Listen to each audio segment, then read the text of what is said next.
Hey everybody, it's Jim from Movie Prop Collectors, and I took a special trip to Manhattan here at the Society of Illustrators to see a special display from Profiles in History, which is the premier auction house of entertainment memorabilia. And who did they send? None other than Mr. Joe Mo.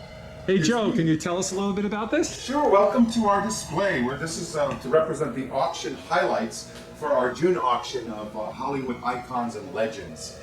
We've got things from the beginning of time, movie making, the earliest days of movie making, to contemporary pieces. All of them hold great memories. We've tried to bring a sampling of things that are very important to the audience. And I can take you on a tour of some of them if you'd like. Sure, that sounds great. Come on over here, let's take a look at this first case. It's kind of a mix, nothing's chronological, so we have a hoverboard from Back to the Future Part 2 that you'll all recognize. We brought some subtle things. This little monkey is the monkey that James Dean is playing with in the opening credits of Rebel Without a Cause. He tucks it into bed with a little piece of newspaper. Next to that, we've got one of the gadgets from the great gadgeteer Q in the James Bond series, this one from Thunderball. The gag is he gives this to James Bond and he says, "Bond, you should keep this on you at all times," and James Bond responds, "I resent that remark," as if he'd ever need any rescue. So that's that joke. Here's John Wayne's Eyepatch from True Grit. He played Rooster Cogburn and won an Academy Award for his performance in that film. We've got a touring helmet. Now, this is just the helmet. We're selling the entire costume on a form. We didn't bring the whole costume. The head traveled coach with me, and the body insisted on first class, so we left it behind. And then we come over here and we've got what will be familiar to you. This is Richard Attenborough's cane. It's a walking stick from Jurassic Park. Below that, a subtle piece, something from Geraldine Chaplin's role as Tonya in Dr. Zhivago, a beloved movie. And that's nicely represented on the lobby card, so it's got great provenance. Here is a Terminator jacket, the first piece of clothing that Arnold Schwarzenegger wears when you meet him in Terminator. If you remember, he appears at Griffith Park buck naked, and then he roughs up three punks to take this jacket. And by rough up, of course, I mean he tears one of their hearts out of their chest. This piece has been really, really popular with our New York audience. This is Robert De Niro's Don Vito Corleone coat from The Godfather 2. This is the coat that he's wearing when he assassinates Don Fanucci to become the leader of the neighborhood. So that holds a lot of memories. People instantly identify with that. Another New York piece for our fans and friends here is Gary Cooper's Lou Gehrig Yankees uniform from The Pride of the Yankees. Now that movie almost didn't get made because nobody wanted to make a sports movie, but when the team played Lou Gehrig's farewell speech on a newsreel for them, they tearfully decided to greenlight the movie. It became much more about people than sports for them, I suppose. Here's a great example of Hollywood couture. This is Leslie Caron's Gigi gown from the movie Gigi, and you can see a lot of great couture, pleating and some ruching near the arms and paneling. And it's also a nice example of how Hollywood didn't waste anything. Some of this is repurposed, some of this embellishment on the shoulders and the hem have been added after production. This is something that people come and stare at for a long time. And every day I come to the office, I look at it.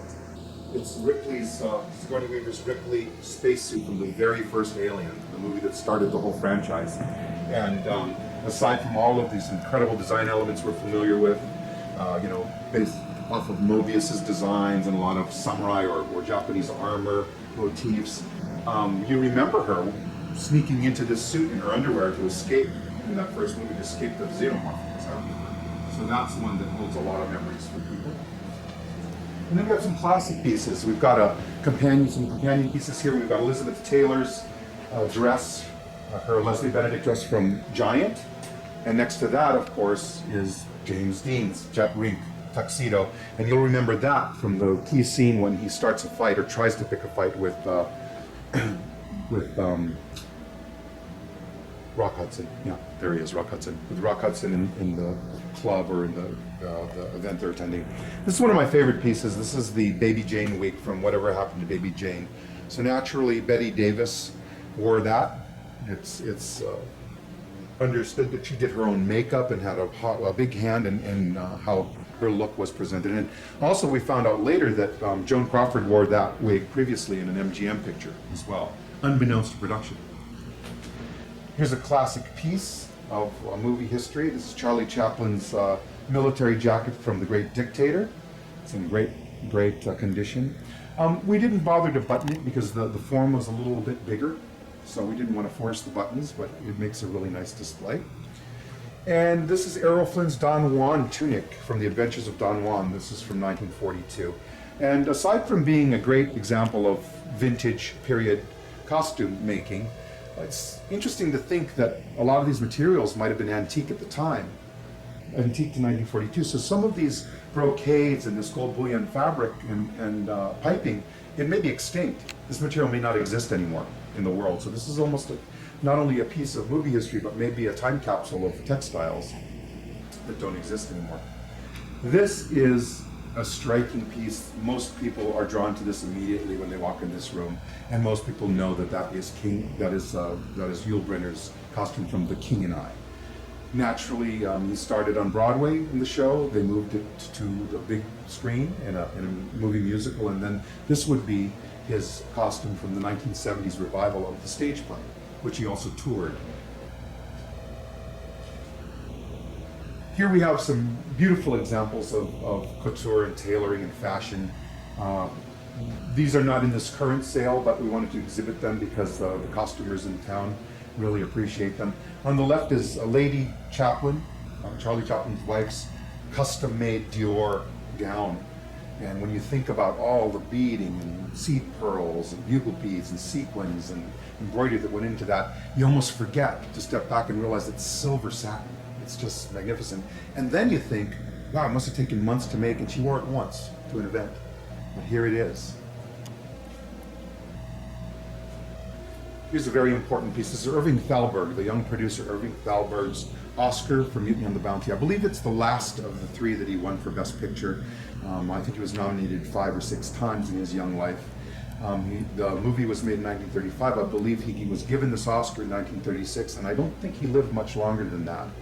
But that is a classic vintage old Oscar from the beginning, very close to the beginning of the Oscar awards. And another member of the Chaplin family, Geraldine Chaplin's bespoke 1967 Malcolm Starr evening gown from a countess from Hong Kong. And if the Dior is really flamboyant, this is very subtle, but has as much beading and handwork as anything. But you could imagine her wearing that at a ball or at an informal tea. It's very delicate. And then in the center of the room, probably the pieces that interest people the most because they're just so iconic. That is Sigourney Weaver Ripley's flamethrower from Aliens, the second installment of the franchise, and the weapon that incites the battle between she and the Queen Alien when she takes this into the chamber and burns up the Queen's nest. And right below that is just gold to us science fiction lovers and to collectors. That is Deckard, Harrison Ford's Deckard blaster from Blade Runner. That's the stunt version, and all of you collectors who are used to watching this show know that a stunt version is a replica of the hero, but it's made of rubber. It's cast rubber, softer parts, so that Harrison Ford didn't get injured handling it when Rutger Hauer's throwing him around, or that it didn't shatter into a million pieces when it's knocked out of his hand.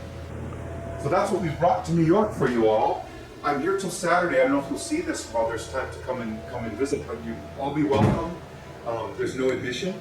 You can see the Society of Illustrators, which is an incredible place unto itself. It's a little cafe downstairs, and I'd be happy to take you on a tour and share these incredible highlights with you. Otherwise, make sure to stay tuned, profilesinhistory.com, and participate or at least watch our auction, which will take place June 5th, 6th, 7th, and 8th.